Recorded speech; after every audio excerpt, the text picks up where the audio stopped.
NBA superstars said Kris support during NBA All-Star Game. Anyone out there looking for a new Korean cleanser but don't know which one to choose?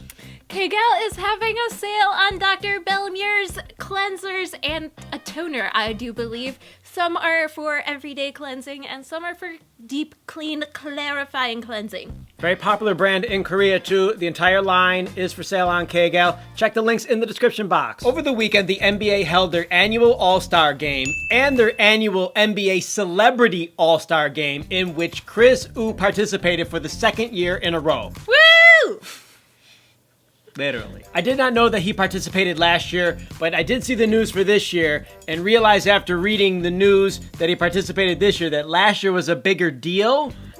It looks like it was a bigger deal, but it was a very big deal to this guy, y'all. I actually don't think he would have gotten a second invite this year if last year his fans hadn't turned out in the stadium in such a large amount. I think when it comes to the Celebrity NBA All-Star Game, it's very difficult to get an invite a second year in a row unless you've done something significant the first year. And I don't necessarily think it was his basketball skills that got him back to the second year participation. It was the fangirls going, "Oh, Kris, yeah, woo!" He seemed to be the most popular person in the stadium last year. A lot of people were tweeting about it while it was going on. Tweets like, "How many fans does Kris have in here? The place goes berserk whenever he gets the ball. Who's Kris seems to be the only celeb with fans in the building. People have placards professing their love for Drake is in the house, but actor Kris has the most fan love here at Ricoh Stadium. I don't know who this Asian guy is, but every time he touches the ball, he gets reactions like he dropped a hot bar or something." He was dropping a lot of hot something. What actually caught my attention for this story was the fact that on Twitter, he posted to his Weibo, which then got posted to Twitter, a video of him and Stephen Curry hanging out in what looks like a hotel room. Hey, what's up, bro? Fine. Look at this guy. Look who I found. Right here. Yo, man, China? You gonna come, China? Yeah, I was just telling all the fans we're gonna come. I'm coming for sure in July. You told me to come to Beijing. You gotta kick it, man. You gotta kick it. Where are you gonna be? You guys gonna hang out? He's gonna show me a good time. This was a collaboration that not only was I not expecting, but it's very rich in energy. For those of you who don't know who Stephen Curry is, he's one of the NBA's very, very best players at the moment. He's on probably the NBA's best team at the moment. I know some of you might not agree with that, but it is true. Golden State Warriors, one of the best NBA teams in the last several years, upgraded this year with Kevin Durant. They're sick this year.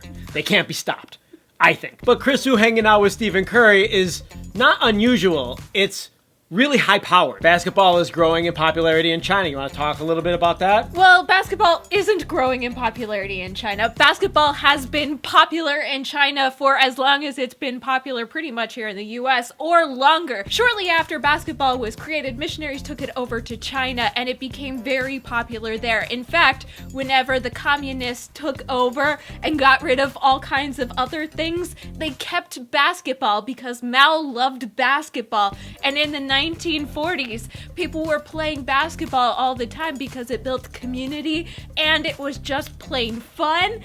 And there was even sayings that if you were a kid, you either played ping pong or basketball. That was the saying in China?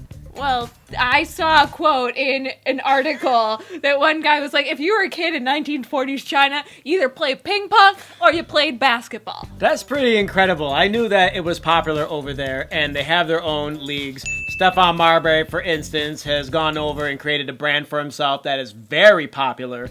But NBA players getting an edge in the Chinese market is possible, especially if they know somebody famous. And Kris who's definitely that delivery man for Stephen Curry. Any advantage that Stephen Curry can get, he's going to take it. If he's homies with Kris he's in over there. I mean, That's a billion people. Well, yes, and they love watching the NBA over there. I mean, there's over 300 million Chinese people who play basketball, and Kris has made his name in China doing basketball, actually, because in January 21st, 2016, he started this foundation called the Extraordinary Honorary Court, which promotes basketball in middle schools for people who have an interest in playing it. So he's kind of started this whole basketball promotion outreach nonprofit for kids over there. So if he can bring big NBA players like Stephen Curry over into China to help promote this, it's just a win-win all around. It's actually bigger possibly than his music there. That foundation that he started was literally 1 week after the game he participated in last year. I don't think he necessarily realized how big of a moment him being in that game was going to be, and also for the NBA, because he got invited back. The truth of the matter is, it's hard to break into the Chinese market in any angle. And NBA seems to be able to do it more easily than just about any other industry.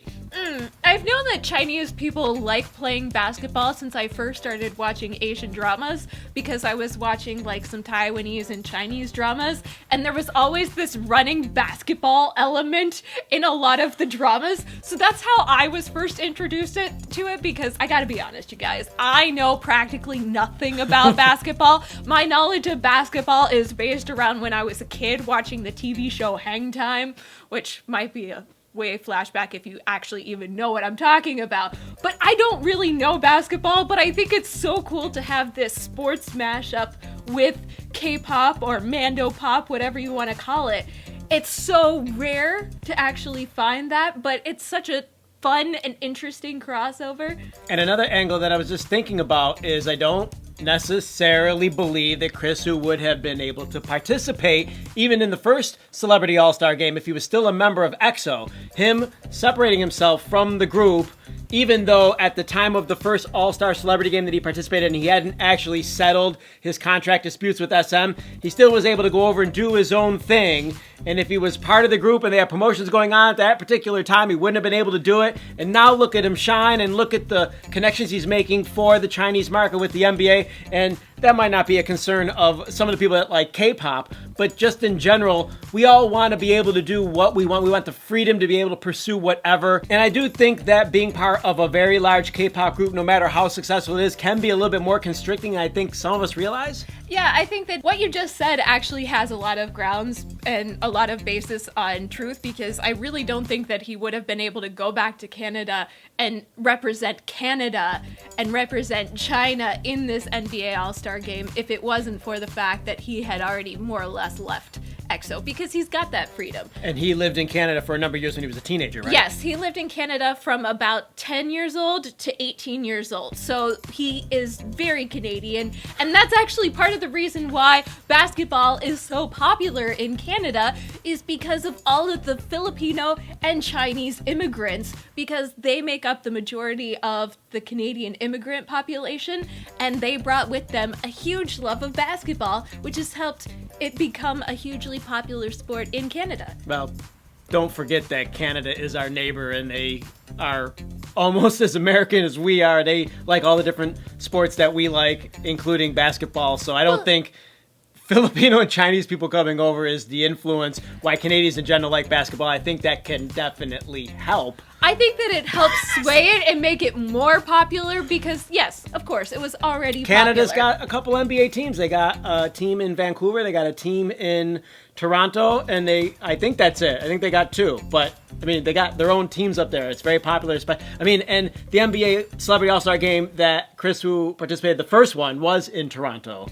Drake was there, and Kris was more popular. Because, you know, we like us some Kris.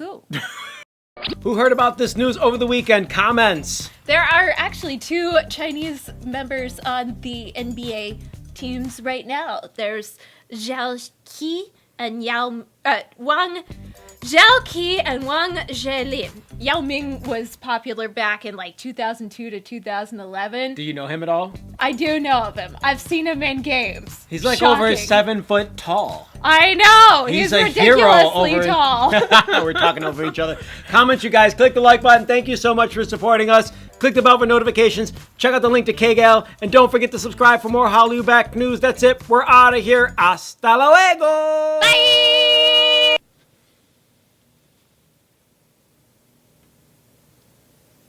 I'm just going to make you hold that pose for Go. as long as possible. Go, go, go. Hurry. My knee.